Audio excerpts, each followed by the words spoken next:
우리 오늘 묵상할 하나님의 말씀은 에베소서 1장 15절부터 23절까지입니다. 신약성경 310페이지 에베소서 1장 15절 제가 먼저 읽겠습니다. 이로 말미암아 주 예수 안에서 너희 믿음과 모든 성도를 향한 사랑을 나도 듣고 내가 기도할 때에 기억하며 너희로 말미암아 감사하기를 그치지 아니하고 우리 주 예수 그리스도의 하나님 영광의 아버지께서 지혜와 계시의 영을 너희에게 주사 하나님을 알게 하시고 너희 마음의 눈을 밝히사 그의 부르시고 소망이 무엇이며 성도 안에서 그 기업의 영광의 풍성함이 무엇이며 그의 힘의 위력으로 역사하심을 따라 믿는 우리에게 베푸신 능력의 지극히 크심이 어떠한 것을 너희로 알게 하시기를 구하노라.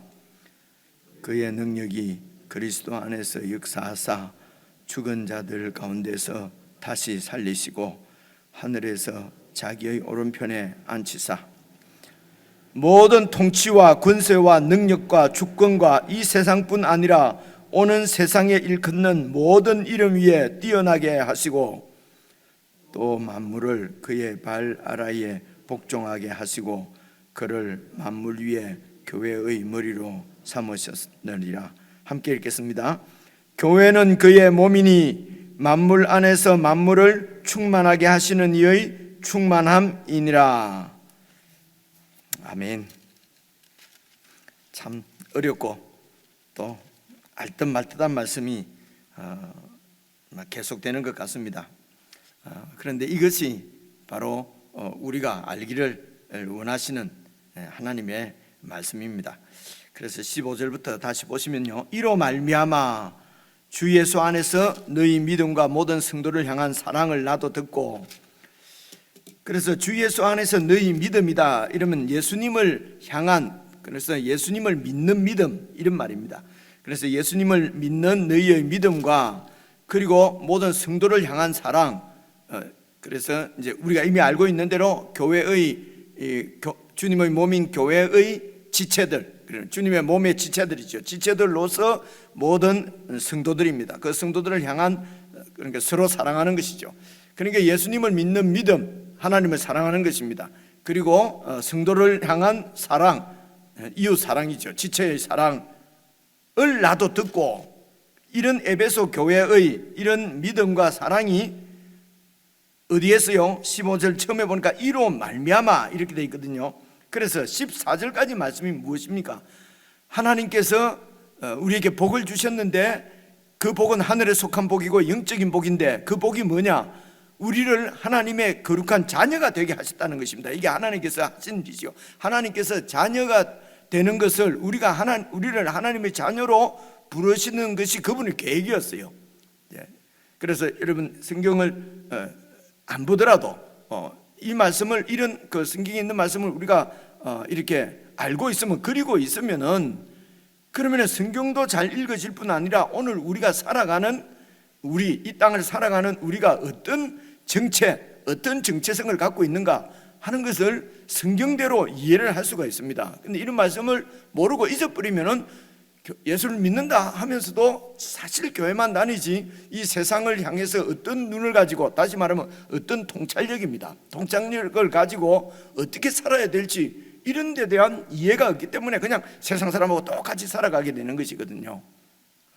그러니까 영적 통찰력입니다. 영적 통찰력은 다른 것이 아니고 이 세상을, 오늘 내가 살고 있는 이 세상을 하나님의 말씀대로, 그 영적인 것은 하나님의 말씀이니까요. 말씀대로 다시 해석을 하는 것입니다. 그래서 눈에 보이는 대로 그냥 막 그렇게 살지 않고 그것을 다시 해석을 해서 무엇으로요? 영적인 통찰력이라면 오늘 우리가 어떤 사람인가, 하나님이 어떤 분인가, 그죠? 그 하나님 안에서 우리는 영적으로 어떤 사람인가 하는 데 대한 자기 인식이죠. 자기 인식을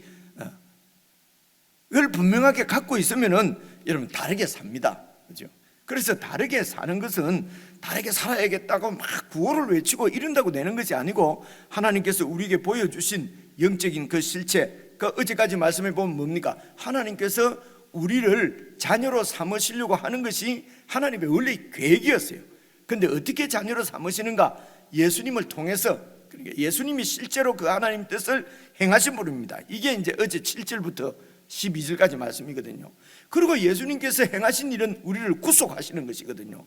그렇죠? 제가 지금 안 보고 얘기를 하지 않습니까? 여러분들에게 말씀을 드리려고 막 외워온 것이 아니고 지금 어제 그제 이렇게 이틀 정도 자세히 보니까 이게 그냥 남아 있는 것이거든요. 1절부터 6절까지는 하나님께서 그런 계획을 세우시고 그 계획을 이루시기 위해서 예수님이 오셔서 우리를 되찾아 주셨단, 구속해 주셨단 말입니다. 그런데 이것은 객관적인 우주적인 사건입니다. 근데 그 예수님께서 이루신 그 사건이 오늘 내 것이 되게 하시는 분이 성령님이란 말입니다. 그게 13절 14절 말씀이거든요. 성령님께서 우리에게 인을 치셔서, 성령님께서 역사하셔서 우리가 예수님을 믿고, 에베소 교회 성도들이 예수님을 믿고, 그리고 지체를 같이 예수님을 믿는 지체를 사랑한다는 말은 한 공동체라고 하는 것입니다. 공동체. 이게 바로 하나님의 나라거든요. 이것을 하나님의 기업이라고도 하고 하나님의 나라라고도 하고. 그래서 여러분 이스라엘 백성들을 이제 구약에 있는 이스라엘 백성들을 생각을 해보십시오. 그들이 가나안 땅에 들어가서 기업을 얻었어요. 상속분을 얻었단 말입니다. 그게 이스라엘 땅, 가나안 땅이거든요. 이 땅이 바로 하나님의 나라가 이루어지는 현장이란 말입니다. 하나님 나라입니다. 그렇죠? 그래서 이 가나안 땅은 그때는 구약은 공간적인데 이 땅이 보여주는 것이 사실은 예수님이란 말입니다. 그래서 우리는 예수님 안이 바로 이 가나안 땅이 우리의 안식할 곳이고 그것이 바로 하나님의 나라고, 그 하나님의 나라를 우리가 받았는데 예수님 안에서 받았다는 것입니다. 이런 것이 구약에 있는 말씀은 눈에 보이는 이 세상 것으로 보이지 않는 예수님 안의 이 영적 세계를 실제적으로 우리 눈으로 볼 수 있도록 보여주시는 것이란 말입니다. 그래서 그림자라고 하기도 하고 모형이라고도 하기도 한다, 이렇게 말씀을 드렸잖아요. 그래서 하나님께서 계획하시고 예수님께서 이루시고 성령님께서 우리에게 역사하신 것이죠. 적용하시고 누구를요? 하나님의 기쁘신 뜻대로 선택하신 우리에게 이 하나님의 뜻, 예수님을 통해서 이루어진 하나님의 뜻을 우리에게 보여주시고 믿게 하신 분은 성령님이시다. 그래서 성부, 성자, 성령님께서 합동으로 우리를 구원하셨다는 것입니다. 합동으로 역사하셨어요. 그러니까 나 하나를 구원하시려고, 저와 여러분을 구원하시려고 성부, 성자, 성령 하나님이, 성부 하나님께서 창세 전부터 계획을 하시고 예수님께서 오셔서 십자가에서 피를 흘리심으로 우리를 구속하시고 성령님께서 우리에게 깨닫게 하셔서 조명하셔서 믿게 하신, 그렇게 해서 저와 여러분을 믿고 이로 말미암아 교회가 세워지고 이로 말미암아 그 예수님을 믿는 믿음과 그리고 함께 믿는 공동체 지체를 사랑하는 사랑을 나도 듣고, 16절 보십시오. 나도 듣고 그리고 내가 기도할 때에 너희를 교회를 기억하며 너희로 말미암아 정말 감사하기를 그치지 아니한다. 하나님의 뜻이 이루어진 것으로 인하여서 하나님의 계획이 바로 에베소 교회 가운데 이루어진 것이죠. 그래서 하나님의 계획이 에베소 교회에 이루어진 것으로 인하여서 뭘 보니까요? 예수님을 믿는 그들의 믿음과 서로 지체를 사랑하는 성도를 향한 사랑을 보고, 그래서 기도할 때마다 너무 감사하다. 그래서 이제 17절부터 이제 기도를 합니다. 기도 내용 보십시오. 그래서 우리 주 예수 그리스도의 하나님, 영광의 아버지께서 지혜와 계시의 영을 누구에게요? 너희에게 주사 하나님을 알게 하시고, 그래서 첫째 기도가 하나님을 알게 하시고, 그래서 하나님께서 우리를 위해서 하신 일, 계획을 세우시고 예수님을 보내시고 그리고 성령님을 우리에게 보내신 그 하나님이 하신 일을 넘어서서 그렇게 하신 하나님께서 어떤 분이신지 하나님을 더 알게 해 달라는 것입니다. 그래서 오늘 우리를 향한 기도입니다. 하나님의 마음입니다. 오늘 우리가 서로 기도할 것은 그 하나님을 더 우리가 알게 하시기를, 그 하나님을 더 깊이 알기를, 그래서 여러분 사귐이 깊어질수록 그죠? 핵심 관계자가 되는 것 아닙니까? 그죠? 예, 핵심 관계자. 그래서 특별한 몇 명만이 핵심 관계자가 아니라 우리 모든 성도가 다 하나님의 핵심 관계자가 되는 것입니다. 이것을 요한복음 17장에서 예수님의 기도는요, 우리가 하나 된 것처럼 성부, 성자, 성령님이 하나 된 것처럼 이들도 전부 다 하나 되어서 우리와 하나 되게 해 주옵소서. 여러분 요한복음 17장 예수님의 기도, 우리를 향한 기도 있지 않습니까? 우리 모두가 다 정말 하나님의 핵심 관계자가 되는 것입니다. 완전히 하나님. 그래서 이 가운데는 분쟁이 있을 수가 없죠. 우리 전부 다 그렇게 되는 것이니까요. 시기 질투가 있을 수가 없죠.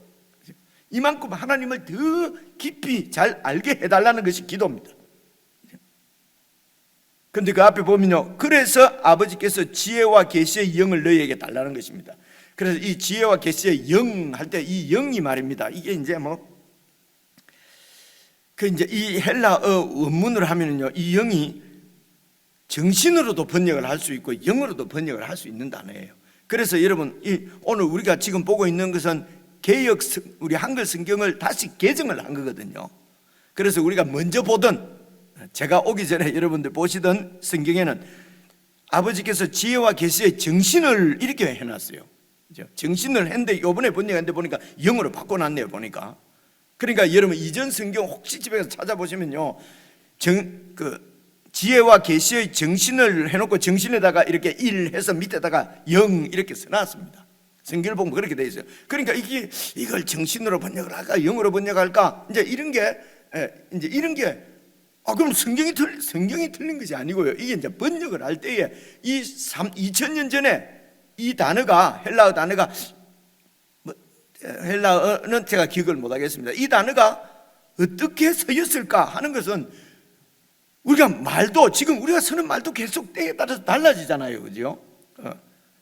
얼마 전에 신문 보니까 이렇게 아가씨는 말이 옛날에는 애기씨 이렇게 아주 이 결혼 전에 있는 여자분을 여성을 아주 높이는 존칭이었다고 그래요, 그죠? 근데 요즘은 아가씨라고 했다고 이제 대파 싸웠다는 겁니다. 그 요즘은 아가씨라는 말이 좀 바뀌어 버렸잖아요, 그죠? 그 듣기에 따라서는 바뀔 수 있다. 이런 식으로 말은 그 시대를 반영하고 시대에 따라 바뀌기 때문에 이 영이라고 하는 지금 번역된 단어가 그때 어떻게 쓰였을까 이런 것을 이제 연구를 하는 거죠. 학자들이 그 당시 여러 상황들도 알아보고 그렇게 해서 앞에 개역 성경 한글 성경에서는 정신이라고 번역했는데 이제 이번에 번역할 때는 이제 학자들이 이거는 영이다, 그렇죠? 그렇게 해서 이제 영어로 이렇게 바꾼 겁니다. 근데 우리는 정신이라든지 영어로 하든지 사실은 그 대세에는 큰 영향이 없습니다. 그리고 이 영이 우리 인간의 영을 말하는 것이냐, 우리의 영이, 그죠? 영이 지혜롭고 계시에 밝고 이런 영이 되게 해달라는 기도이기도 하고, 그러면 정신이 맞겠죠, 그죠? 그런데 이 영을 또 하나님의 성령을 얘기하는 것 아니냐? 이제 이런 것도 지금 사실은 이제 이게 사람의 영이냐? 그리고 사람의 영이면 우리 영이 밝아져 가지고 지혜와 계시가 밝아지라는 거죠. 근데 이 영을 성령님으로 보면요, 성령님께서 지혜와 계시의 영이거든요. 그래서 성령님께서 우리에게 계시와 지혜를 성령께서 주시는 거죠. 보여주시는 거죠. 그래, 이러든 저러든 우리가 하나님을 더 깊이 알 수 있도록 지혜와 계시가 충만하게 되는 거지요. 그러니까 결국은 우리에게는 같은 말입니다. 같은 말인데 이제 학자들은 이런 이게 실제적인 거죠. 이 땅에 쓰는 말로 표현을 하는 거니까. 그걸 제가 여러분들 잠시 소개한 것뿐이고요. 그래서 이 말은 우리가 어쨌든 눈이 밝아져서 이것을 이제 계시와 지혜와 계시라고 합니다. 눈이 밝아져서 하나님이 어떤 분인지 매일매일 더 알게 해달라는 것입니다. 그렇죠? 그래서 그 하나님을 아는 안목을 가지고 오늘 나에게 일어난 일, 오늘 내가 살아가는 이 세계를 다시 해석을 내 눈에 보이는 대로 믿고 살면은 그는 나를 통해서 세상을 보는 거잖아요, 그죠? 내 어떤 한계 내에서 보는 거란 말입니다. 그죠? 그러니까 염려하고 걱정하고 이제는 죽었다 그러고 이거는 저주다 그러고 하나님이 나를 버렸다 그러고 그러는데 하나님을 잘 아는 그런 그 지혜와 지식과 계시의 영을 가지고 있으면은 이게 이런 것이구나. 그리고 감사하고 확신을 가지고 찬양하고 기뻐하고 그래서 모든 상황에서 기뻐하고 하는 것은 바로 이 하나님을 아는 우리의 눈이 열리는 수밖에 없기 때문에 바울이 이제 이런 하나님의 일하심으로 구원받은 에베소 성도들에게 하나님을 다 깊이 알 수 있는 지혜를 주옵소서. 오늘 우리는 지혜를 주옵소서 이러면 되죠. 그죠? 그 지혜가 하나님을 아는 지혜란 말이에요. 그게 영적 지혜지요. 사실은 구약의 솔로몬이 구한 지혜도 그런 지혜거든요. 근데 이것을 우리가 이런 생각을 안 하고 그냥 이거 솔로몬도 지혜를 구했네. 내 아들도 지혜를 구해가지고 좋은 대학 붙고, 그죠? 그러니까 좋은 회사 취직해서 지혜가 있어서 그래서 그냥 편안하게 잘 먹고 잘 살고 예수님을 안 믿고, 그죠? 이렇게 돼버린단 말입니다, 그죠? 이게 얼마나 다른 것입니까? 그래서 이제 하나님을 아는 지혜와 지식이 있게 계시의 영을 주셔서 하나님을 아는 지혜와 지식이 충만하게 해주십시오. 이게 첫째 기도입니다. 그래서 하나님을 아는 것이 어떤 것입니까? 18절 너희 마음의 눈을 밝히사 그 하나님의 부르심의 소망이 무엇이며 하나님의 부르심이 어떤 것입니까? 그게 3절과 5절에서 이미 나와 있지 않습니까? 그죠? 하나님의 계획입니다. 하나님이 3절 한번 봐보십시오. 하나님 찬송하리로다. 하나님 곧 우리 주 예수 그리스도의 아버지께서 그리스도 안에서 하늘에 속한 모든 신령한 복을 우리에게 주셨는데 그것이 뭐냐? 창세전에 그리스도 안에서 우리를 택하사 우리로 사랑 안에서 그의 앞에 거룩하고 흠이 없게 하시려고 그 기쁘신 뜻대로 우리를 예정하사 예수 그리스도로 말미암아 자기의 아들들이 되게 하신 것이 바로 하나님의 부르심이었어요. 우리를 부르심. 그래서 이 우리를 부르심의 소망은 하나님께서 나를 자기의 자녀로 아들로 부르셨는데 그런데 우리를 어떻게 하신다고요? 흠이 없는, 흠도 점도 없는 거룩한 하나님의 자녀, 흠이 없게 하시려고 그런 자녀로 우리를 계속 양육하시려고 우리를 부르셨다는 것입니다. 아들로. 그래서 그 아들로 부르신 소망이 어떤 것인가? 그죠? 거룩한 하나님의 자녀가 되는 것입니다. 그래서 우리에게 일어나는 모든 시련과 환난도 우리를 거룩한 하나님의 자녀로 만들어 가시는 하나님의 손길인 것을 우리가 보게 된단 말입니다. 그래서 우리를 부르신 그 소망이 무엇이며 그 다음에 성도 안에서 그 기업의 영광의 풍성, 기업은 뭡니까? 예수님을 통해서 우리에게 주신 구속을 기업이라고. 그러니까 1장 1절부터 14절까지 한 말씀을 기도로 다시 하는 거예요. 그죠? 그래서 하나님을 알게 해주셔서 우리를 부르신 그 소망이 무엇이며 그리고 그리스도 안에서 얻은 우리의 기업의 영광이 얼마나 풍성한 것인지.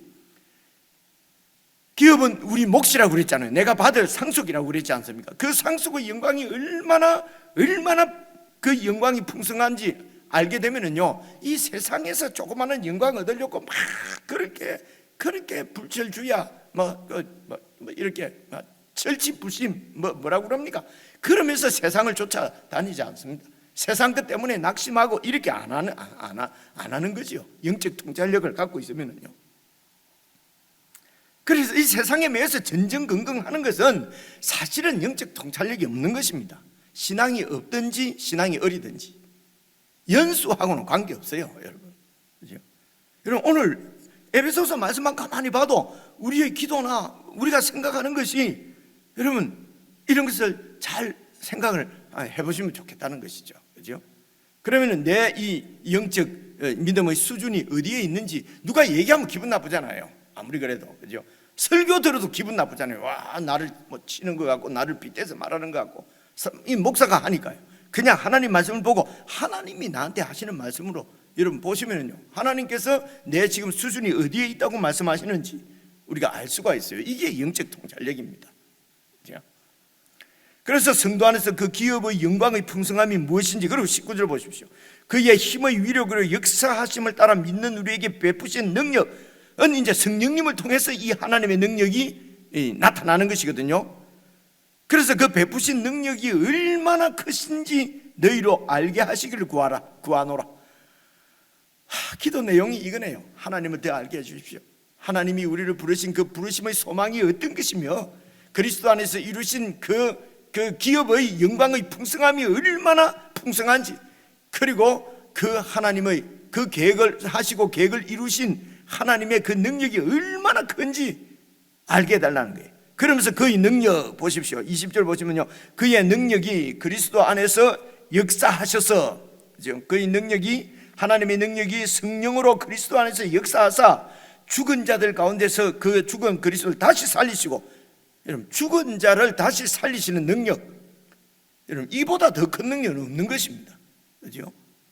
그 능력이 살리시고 하늘에서 자기의 오른편에 앉으셨다. 하나님의 오른편은 모든 통치권을 얘기합니다. 통치권, 최측근, 최핵심 관계자로 자기 오른편입니다.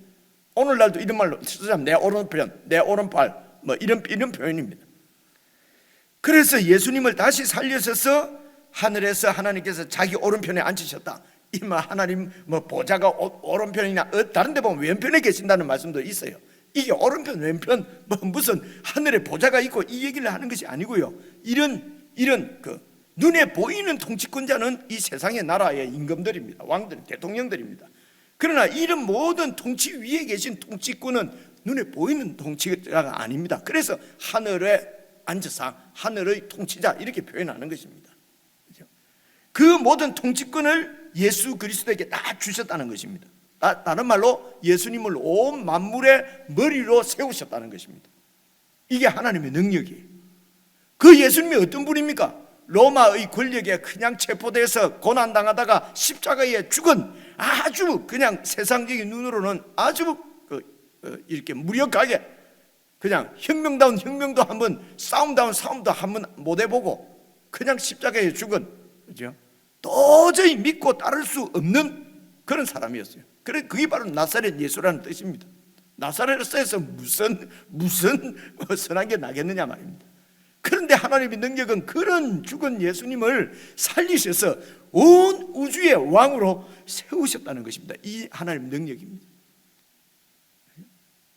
이 능력이 예수님 안에서, 예수님을 통해서, 성령님을 통해서, 성령님이 우리에게 오셔서 우리 안에 계신다는 말은 그 능력이 우리 가운데 계신다는 거죠.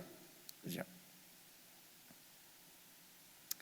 그래서 보십시오. 그래서 21절 보시면요, 모든 통치와 권세와 능력과 주권과 이런 게 참 이게 무슨 말인지 잘 모르지 않겠습니까? 그죠? 이런 얘기입니다. 통치와 권세와 능력, 파워거든요. 주권, 이게 전부 다 지금 왕들이 갖고 있는 이런 힘이잖아요. 힘, 통치권, 그죠? 권세, 이렇게 이해하시면 좀 좋습니다. 그 당시에도 최고의 통치권자는 로마 황제였어요. 그래서 이런 통치권자들을 보통 이러잖아요. 이거 대통령은 하늘이 내셔. 그죠? 여러분 이런 말 많이 듣지 않습니까? 그죠? 총회장은 하늘이 내셔.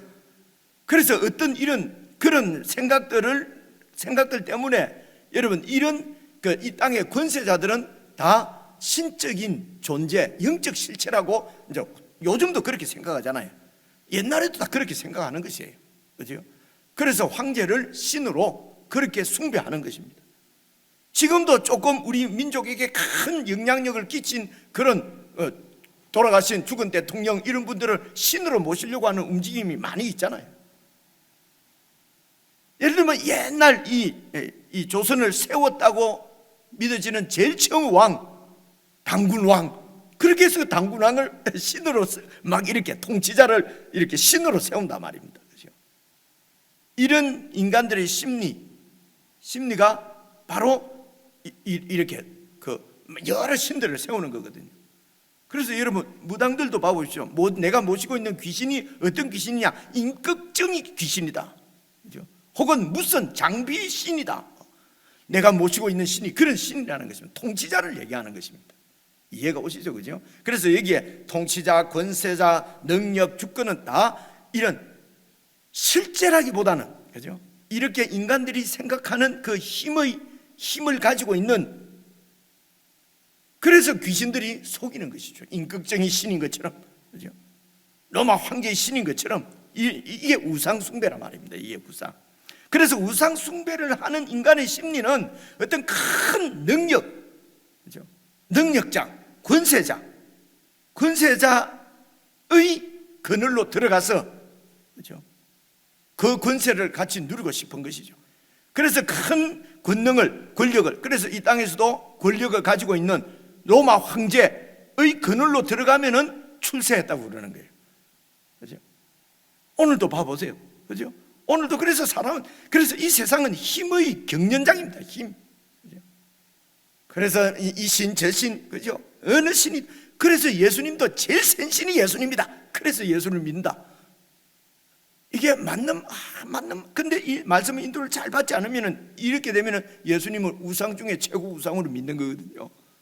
이런 문제가 생긴다 말입니다. 설명이 제가 기는데요, 적용을 하자면요, 이 세상은 힘의 경연장입니다. 그래서 돈이다, 그죠? 권력이다.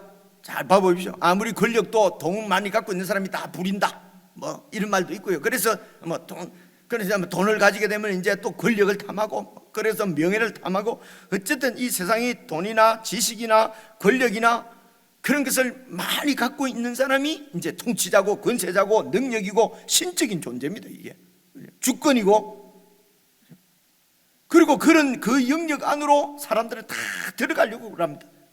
그래서 들어가면은 이제 1등 공신이 되고 출세하고 성공하고 이렇게 표현을 합니다. 그런데 이런 모든 권세들 위에 보십시오. 읽어보시면요, 21절 중간부터 읽어볼게요.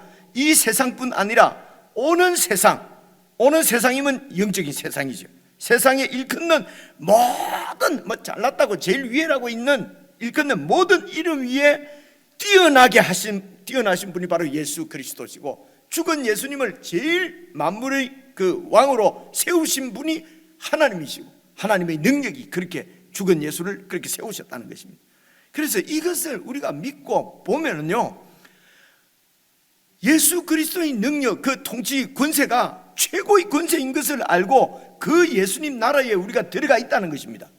그럼 이 세상에 무슨 권력자, 세상의 성공, 출세 때문에 신앙을 신앙하고 관계없는 신앙을 버리고 세상 출세를 향해서 이렇게 갈 수가 없다는 것이죠. 그럼 바보죠. 그렇게 하면은. 그렇죠? 이런 하나님의 능력, 하나님의 권능, 예수 그리스도의 왕권을 모르고 그 왕권의 통치를 안 받고 있기 때문에 세상 권세자 밑으로 들어가 성공 출세하려고 하는 것이거든요. 이해가 오시죠? 그죠? 이제 그런 얘기를 하는 것입니다, 지금. 그래서 그 당시에는요, 그 당시 에베소 교회 때를 생각을 해 보십시오. 그런 눈에 보이는 권세자들, 통치자들이 그죠? 로마 직속 총독줄, 무슨 왕줄, 얼마나 많았겠습니까? 그죠? 그런 가운데서 예수님을 왕으로 섬기는 예수님의 백성들이 바로 교회거든요. 그런데 이 교회가 이 세상에 살고 있다 보니까 자꾸 돈을 쫓아서, 그래서 내가 조금 이렇게 돈을 좀 벌게 되면은 이렇게 집이 좀 오르고 주식이 오르고 이러면 하나님이 축복하셨다, 이렇게 해버린단 말입니다. 물론 하나님의 복이지요. 하나님의 복인데 그걸 복이라고 해버리면 예수 안 믿는 사람들도 얼마나 큰 복을 받아 누립니까? 지금도 아마 제일 복을 많이 받은 사람들은 예수 안 믿는 사람일걸요. 그죠? 최고의 우리나라 권세를 갖고 있는 사람도 예수 안 믿는 사람이에요. 최고로 돈 많은 삼성과 현대가도 예수 안 믿고요. 그러니까 그걸 우리가 교회에서 성도들이 그걸 복이라 하면 안 된단 말입니다. 오해가 생긴단 말입니다. 물론 우리에게 하나님이 주신 것이죠. 그죠? 그래서 복이라는 우리끼리만 살짝 복 받았다, 좀 편하다 이렇게 해야지, 그걸 복이다 해버리면요, 밖에서 뭐라 하겠습니까? 아이고 예수 안 믿는 내가 그럼 하나님이 더 복 받았겠네. 예수를 어떻게 믿었길래 그런 식으로 사니? 대통령도 못 됐니? 그죠? 사장도 못 됐니? 이렇게 될 거 아닙니까? 그죠? 이러면은 하나님의 영광의 찬송이 안 되죠. 우리가 어떻게 하나님의 영광이 찬송이 됩니까? 보십시오. 계속해서 22절입니다. 만물을 그의 발 아래에 복종하게 하시고, 예수님이 모든 권세자, 통치자들, 하늘에 있는 영적 실체들 위에 있는 분이 예수님이십니다. 그래서 만물을 그 발 아래 복종하게 하신단 말은 예수님이 그런 통치자라는 것입니다. 그리고 그 예수님을 만물 위에 교회의 머리로, 이 말은 교회의 하면 이건 소유격인데요, 사실은 이게 역격으로도 역격은요 누구에게 이 말입니다. 그 예수님을, 그를 만물 위에 계신 예수님을 교회에게 머리로 삼으셨다. 그 예수님을 하나님께서 교회의 머리로 삼으셨단 말입니다. 교회에게 머리를 주셨단 말입니다. 그래 우리가 받은 우리에게 머리로 주신, 머리는 통치자지요. 우리의 통치자 왕으로 주신 예수님은 사실은 온 우주의 왕이다, 이런 뜻입니다. 그 온 우주의 왕을 우리에게 왕으로 주셨다. 그래서 23절 교회는 그의 몸이니, 예수님은 머리니까 교회는 몸이니 만물 안에서 만물을 충만하게 하시는 일을, 제가 하나님으로 계속 말씀을 드린 것 같은데요, 만물 안에서 만물을 충만하게 하시는 분이 바로 예수님이십니다. 이 말은 무슨 말이냐면요, 만물 안에서 만물을 충만하게 한다는 말은 예수님의 그 통치권이 온 만물 가운데 충만하다는 것입니다. 그 충만한 예수님의 왕권이 바로 교회의 충만. 그래서 교회의 그런 만물에 충만한 예수님의 통치권이 교회를 통해서 드러난다는 뜻입니다. 세상 가운데. 이 말 뜻은 말입니다. 그렇죠? 그런데 오늘 예수님의 그 통치권이 교회를 통해서 드러나냐 말입니다. 그렇죠? 그래서 이 예수님의 통치권이 드러나도록 하는 것이 바로 하나님이 영광을 받으시고 우리가 하나님의 영광이 되고 그게 찬송이 되는 것이란 말입니다. 그래서 교회는 예수님의 통치에 절대적으로 순종하고 예수님 안에서 온전한 하나의 몸을 이루고, 그냥 억지로 된 하나가 아니고 예수님의 통치 안에서 통일 왕국을 이룰 때에, 그럴 때에 예수님의 통치의 충만함이 세상 가운데 드러나고 세상을 그렇게 통치하신다는 것이죠. 이게 오늘까지 말씀입니다. 대충 한 3가지 정도 정리를 해보면요, 영적 통찰력, 하나님의 계획이 성취되는 현장으로, 오늘 우리의 삶의 현장이 되도록 그렇게 재해석하는 것이 영적 통찰력인데, 그것은 하나님의 계획 뜻을 잘 알아야 되겠죠. 하나님을 알게 해 주옵소서, 기도의 제목입니다. 두 번째가요, 여러분 구원도 우리가 은혜로 받지만은 이 구원받은 자의 삶도 사실은 은혜로 이루어지는 것이거든요. 은혜로 이루어지는 것입니다. 그것은 하나님을 더 잘 알고 계속해서 하나님이 어떤 분인지 잘 알아야 이 구원의 삶이 이루어집니다. 세 번째가 예수님이 바로 만물 위에 머리로 하나님이 세우셨다. 만물의 우주의 통치자가 예수님이시다. 그렇죠? 그분의 통치권이 교회를 통해서 드러나기를 원하신다. 그래서 교인은 우리는 세상 권력이나 세상 것에 매여서는 안 된다는 것입니다. 그러면 예수님의 권세가, 예수님의 권력이 너무 초라해지잖아요. 그렇죠? 길게 했습니다. 여러분 이렇게 말뜻을 분명하게 우리가 잘 이해를 하시고 1절부터 다시 쭉 읽으시면서 내가 나를 위해서도 기도할 때 어떤 기도를 드려야 될까, 내 자녀와 내 교회 성도들을 위해서 어떤 기도를 드려야 될까, 기도 제목을 잘 이렇게 잡으시는 그런 묵상의 시간이 되시면 좋겠습니다. 우리 개인적으로 묵상하십시다.